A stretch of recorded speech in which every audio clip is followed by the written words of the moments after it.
Human history has always been filled with what-ifs, pivotal moments that, had they played out differently, could have reshaped the entire world. What if the Saxons had won the Battle of Hastings? What if Julius Caesar had never been assassinated and continued expanding the Roman Empire? What if Gavrilo Princip's gun had misfired and failed to trigger that fateful shot in Sarajevo? Would World War I have ever begun? These questions have puzzled historians for decades. But there's another hypothetical, one that receives far less attention yet is no less fascinating. What if it had been the United Kingdom, not the United States, that became the primary force in the Vietnam War? Let's rewind the clock and reimagine the course of history, beginning in the 1940s. After World War II, France, like many other European colonial powers, sought to reclaim control over territories previously occupied by Japan, including Indochina. However, it soon became clear that the era of colonial empires was coming to an end. In Vietnam, a fierce independence movement led by Ho Chi Minh and the communist Viet Minh fought back with determination, locking the French into a protracted and bloody struggle that would last nearly a decade. That conflict culminated in France's crushing defeat at the Battle of Dien Bien Phu in 1954.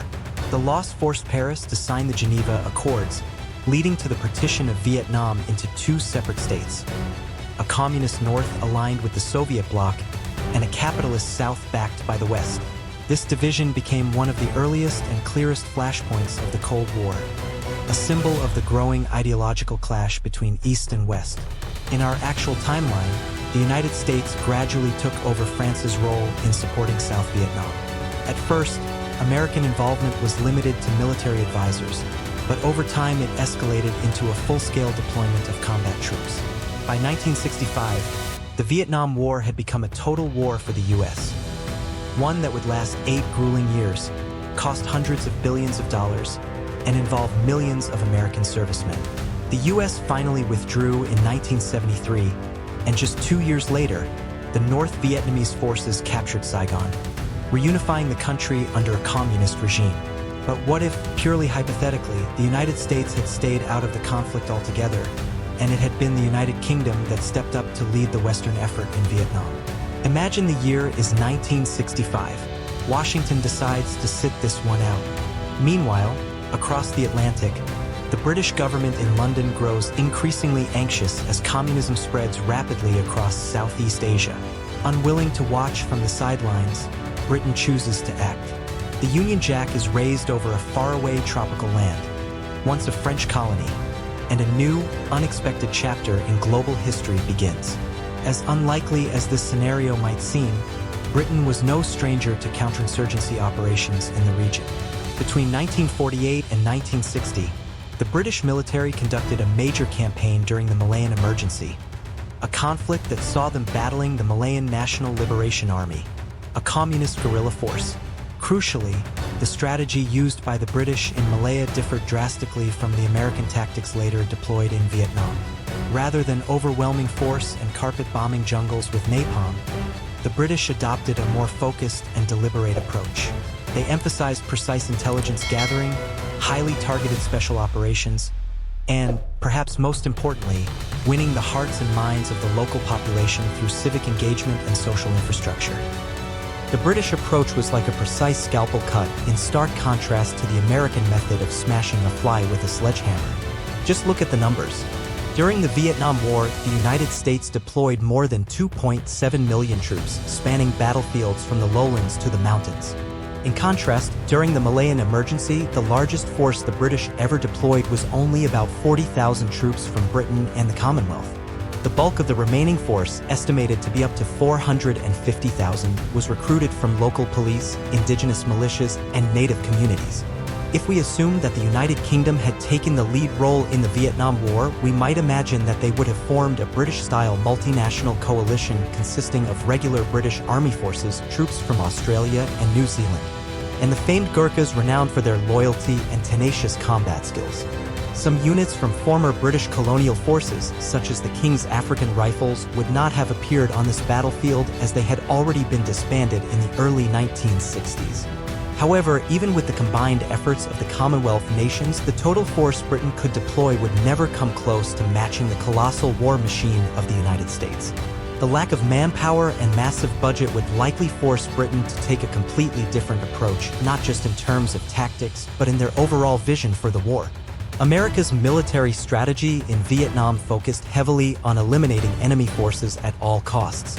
In a conflict without clear front lines, success was often measured by the body count, a method that led to a brutal war of attrition, with bombing campaigns stretching from the mountains to the plains. The U.S. carried out intense air raids, dropping more bombs on North Vietnam than were dropped on Germany during all of World War II. At times, even a small anti-aircraft position could prompt the deployment of an entire fleet of B-52 bombers to level the area. The phrase shock and awe may have been psychologically accurate, but in reality, it might be better described as shock and bomb craters to reflect what was actually happening on the ground. In complete contrast, the United Kingdom neither possessed equivalent firepower nor had any intention of launching large-scale assaults. Drawing from the lessons learned during the Malayan crisis, Britain's strategy would likely focus on controlling insurgents through intelligence gathering, civil relations, and targeted precision strikes rather than relying on sheer volume or massive destruction. One of the most drastic measures the British implemented in Malaya was the large-scale resettlement of hundreds of thousands of ethnic Chinese villagers who were seen as a logistical and manpower base for the communist insurgency. These communities were relocated to heavily guarded new villages surrounded by barbed wire fences, watchtowers, and round-the-clock patrols. Of course, this was far from a gentle solution. Many families were forced to leave their land, and property was burned to prevent it from falling into rebel hands. However, these resettlement camps were built to a higher standard than the villagers' previous living conditions: clean water, electricity, schools, and medical facilities, things that were rare in rural Southeast Asia at the time. The goal of this strategy was to isolate the insurgents from the civilian population while simultaneously winning the people's support. And in the case of Malaya, that plan was, to some extent, successful. If applied to the Vietnam context, the British might have attempted to reintroduce the resettlement strategy, but the situation would undoubtedly be far more complicated. Unlike in Malaya, where the insurgents largely recruited from a specific ethnic group, the Viet Cong had a widespread network cutting across different social classes and regions.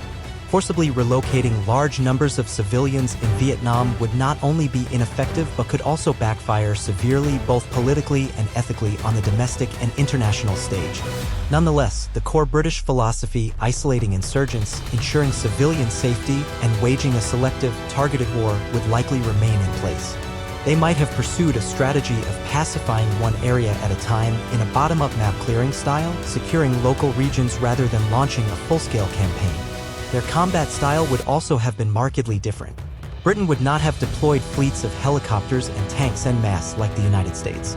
Instead, they would have relied on small, elite units, such as SAS teams conducting silent raids based on local intelligence, striking only at high-value strategic targets.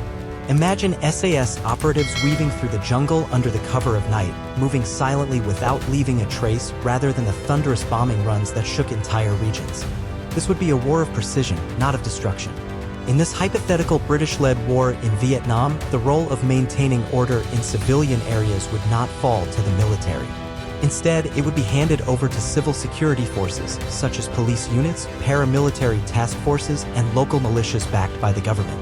This clear division between military and civil responsibility had been one of the key strengths of Britain's counterinsurgency strategy in Malaya, and clearly something the United States failed to implement effectively in Vietnam, where the roles of military and law enforcement were often blurred, resulting in chaos behind the front lines. But then an unavoidable problem emerges: manpower.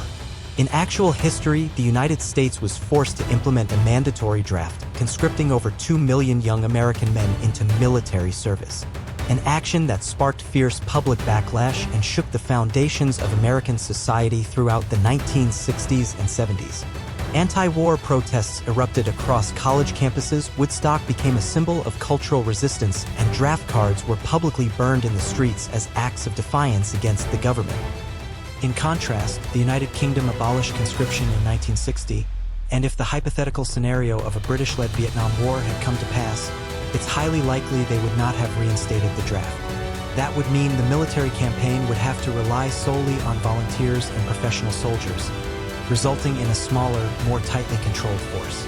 While the limited manpower might have reduced the ability to launch large-scale operations, it would have also allowed Britain to avoid the kind of social crisis the United States faced. There would be no sweeping counterculture movement, no massive street protests. Instead, opposition would likely simmer quietly beneath the surface, manifesting as political discontent, influencing debates in Parliament, or tipping elections in favor of those advocating withdrawal. The question is, could Britain have achieved a better outcome? Tactically, perhaps. They might have reduced civilian casualties, minimized infrastructure destruction, and kept the population more stable. Politically, the war could have been more manageable, without causing deep divisions among the public. However, when looking at the deeper nature of the Vietnam War, even the most well-reasoned tactics might have led to a dead end. The Viet Cong and North Vietnamese army were not just ragtag guerrilla fighters hiding in the jungle. They were a disciplined, regular force backed by a determined state and a tightly connected support system within the socialist bloc. Without full-scale military and political escalation, even the most sophisticated counterinsurgency operations would likely have failed to change the trajectory of the war. In that situation, the United Kingdom, much like the United States, would have soon realized it was caught in an unwinnable conflict through conventional force alone. Tactical victories on the battlefield would not have broken the will of an enemy prepared to outlast, outwait, and bleed their opponent into withdrawal. Faced with mounting war costs, declining domestic support, and a stagnant economy, Prime Minister Harold Wilson would likely have concluded that maintaining a military presence in Southeast Asia was unsustainable in the long term. Britain might have pulled out several years earlier than the US, more quietly and with less drama, but the end result would have been the same. Saigon would fall, South Vietnam would collapse, and the red flag with a yellow star would fly from north to south. A British-led war might have been shorter, with fewer explosions, but it still wouldn't have changed the outcome of history. Fewer napalm strikes, less noise, but the same result. Of course, this is all just historical speculation, a thought experiment rather than a likely prediction. But what about you? If the United Kingdom had taken America's place in the Vietnam War, do you think they could have turned the tide? Or would they have also withdrawn quietly, leaving that land to the fate already written for it?